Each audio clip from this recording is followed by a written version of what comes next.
I recently found a program from a smaller domestic abuse organization that helps men and women, and they also go into schools and teach children.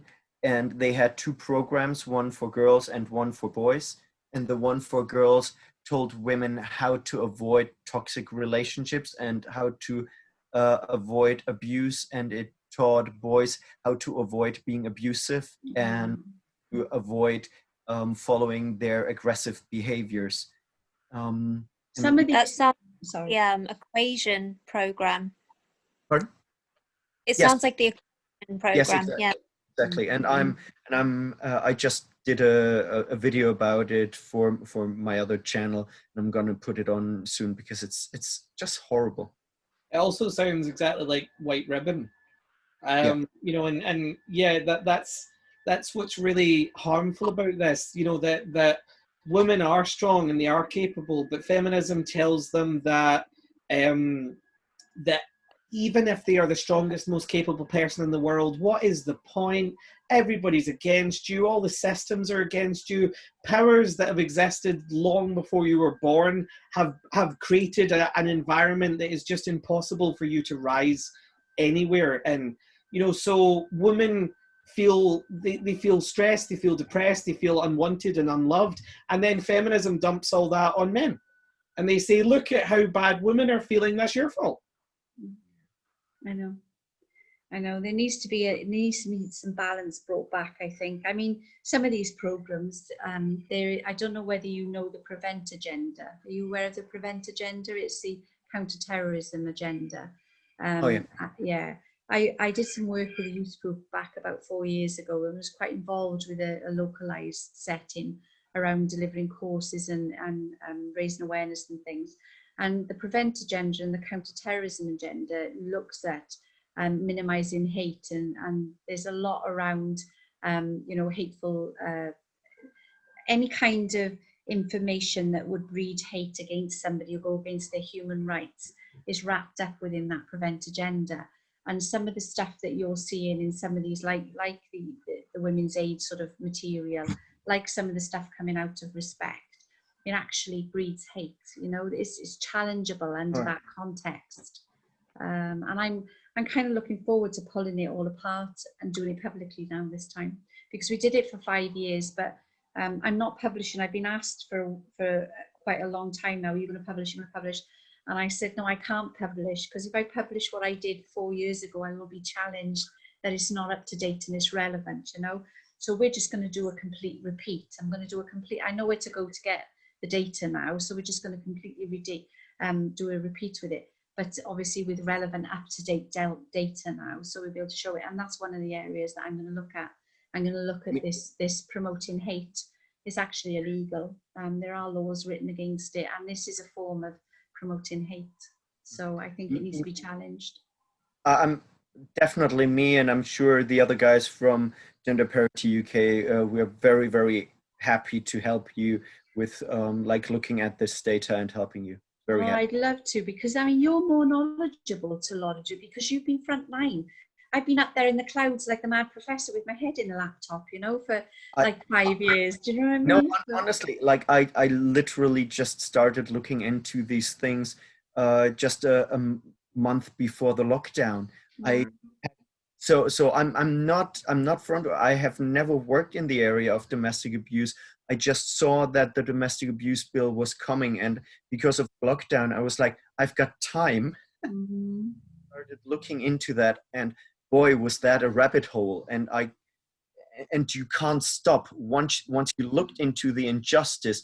And every other week, a new horrible document is being released by Women's Aid, Save Lives, or Refuge, and you have to look into them, and I can't even catch a breath to look into them or even try to oppose them. So it would be great to have a bigger, more company, more people that some of that pressure away and can say, you look at this document, I look at this document. Yeah.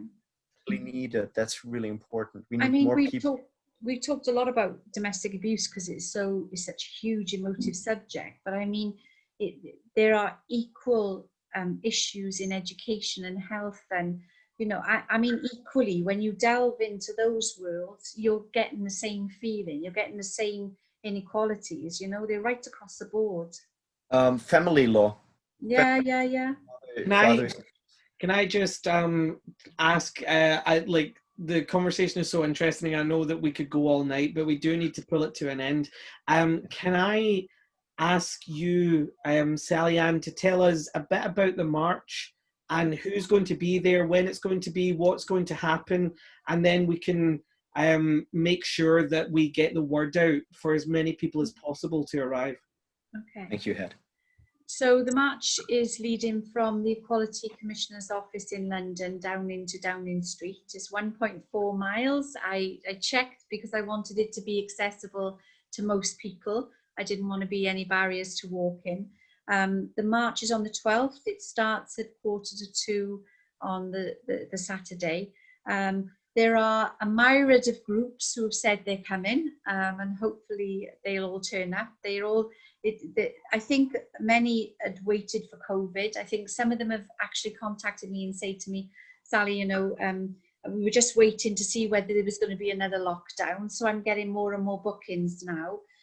We've got a coach coming from Wales. We've got people coming. We may have people coming from France. They've told me they're going to try and come. So we've got some international players, which is great. Auckland. Well, yes, and you of course, sir. So we've got some really interesting people coming. We've got singular people, which is lovely. Just people, Joe Public, who are not attached to a group, who said, I've got to come, I have to come. So we've got lots of people doing that. The idea is that if you're a group member, we are asking everybody to please bring your own banners, bring your own leaflets, bring your own information, talk about yourself, you know, because we may be somebody that wants to film everybody, but we want to film everybody else, you know, so we want to see what everybody's doing. For the individuals, we've said to them, welcome, bring your banner. If you've something you've got to say about equality for men and boys, then bring your own banner. And lots of people have designed their own banners, apparently, so we're going to get some individuals bringing them as well. I mean, the day is peaceful. It's just raising awareness. We're asking people to stream, put your Facebook on, put your phone on, look at what's going on, and just show everybody else what we're doing. The idea is, we launched on the 1st of July, and we are not, forgive me, because I know there's lots of people who sit at the computer, but when I designed this campaign, it was to act. We said, we can't just talk, we have to act. At the time, I didn't know all you amazing people were out there. I really didn't. And I did look. I don't know what went on with my life when I couldn't find you all. But I mean, you're all here, you know, you're all here, and you've all got a voice, and you've all got a history. But we had set this up that if we're releasing on the 1st of July, we have to do a physical act. And we want to repeat that next year. France have said they will help us. We've got somebody in Italy, somebody in Australia, somebody in New Zealand. We've got somebody in Nigeria. We currently have 11 countries we're talking to set up the committee. So we're hoping the next year, everybody does this. Even if it's only 50 people, it doesn't matter. It doesn't matter, you know, but we want this to grow. So that's the aim. That's the aim. A lot of the things that you are doing, I was planning on doing. So well, you can take over. So no. I was just about to say, I'm so glad that you're doing it, so I don't have to do it.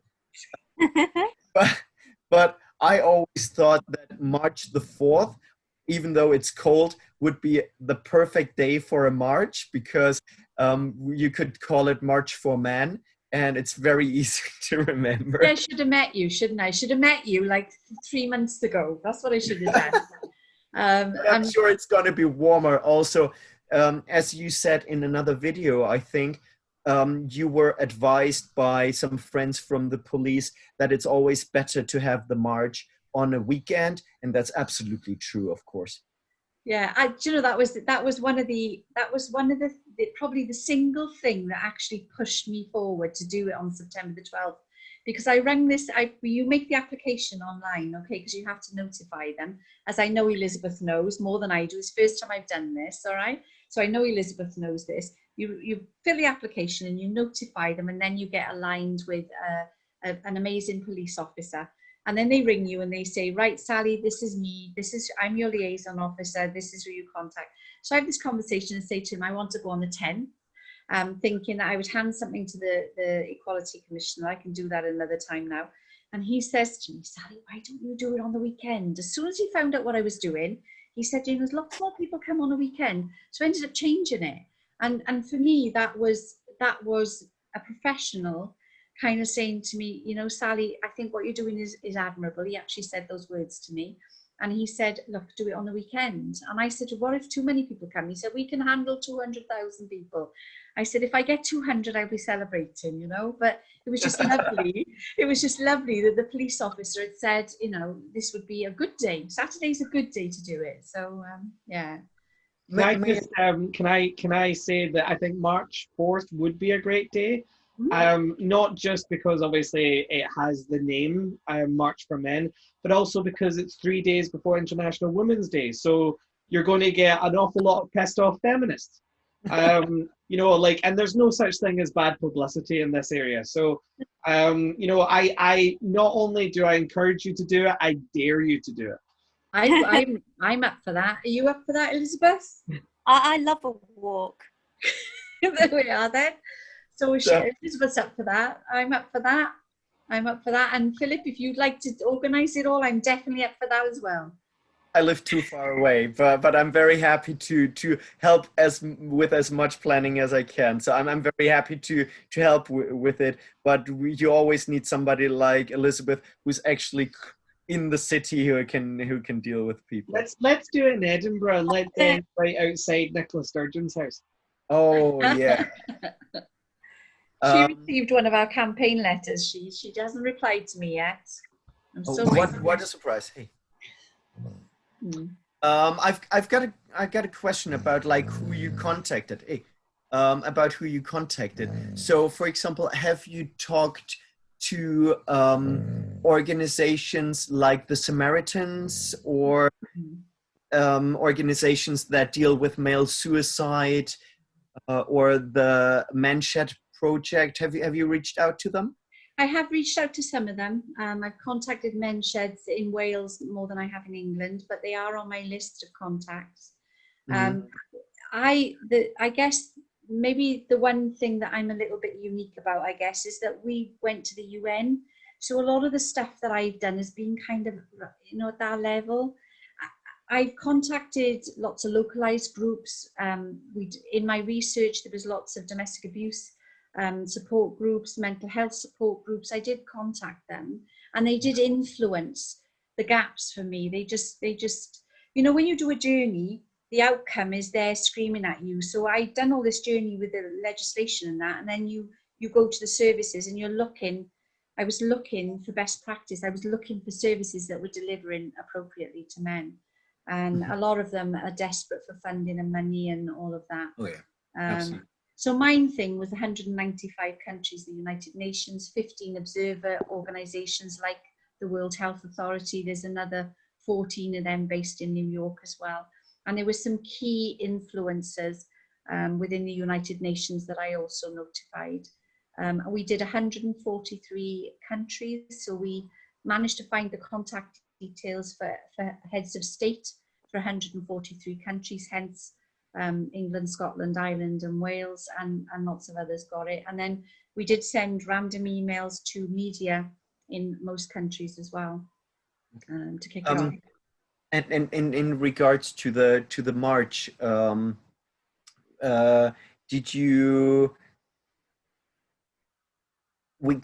can we help you? Which organizations could we try to contact? How can we spread the word? I was actually thinking, and maybe Elizabeth, you can help with that. Maybe we can ask Sargon of Akkad, Carl Benjamin, if he could do a shout out and just inform people and say, hey, there is a march. If you can, please go down. One of my networks is not very good. One of the things that I realized a couple of days ago, which I haven't been very good with, because I've been really busy and because I've been talking to all of you, I hadn't looked at gay and lesbian groups, because I know that domestic abuse, they're also excluded, heavily excluded and marginalised. And afterwards I was thinking, Sally, what are you doing? You need to reconnect. Because 5 years ago, as part of my role then, I was really well connected in this world, and I'm not now. You know, so this morning particularly, I was thinking I need to send some emails out. I need to just offer the opportunity, even if it's a bit late. You know, there may be some that could be coming and be represented, but so that might be somebody, if you've got current contacts, that might be somebody. So I think to me it feels like you're filling a gap, because Justice for Men and Boys, it's very clearly a men's rights organization, where I feel that Split the Difference is a little bit more neutral, maybe.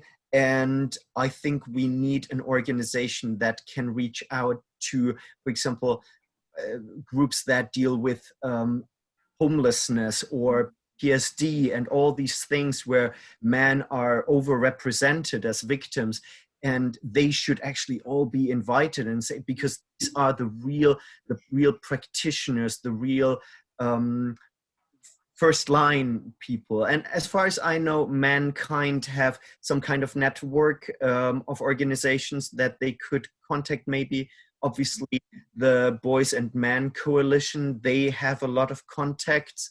And it would be great to see if these organizations could actually put a little bit of pressure and just say, hey, come on, let's get together. And it's not a man's rights march, because a lot of these organizations, they need to distance themselves from the men's rights label, because feminists portray us in such a negative light. But if it's a march that is really just more on a neutral level, maybe they're more willing to show up. You'd hope so. I mean, I just wanted people to have the opportunity, you know.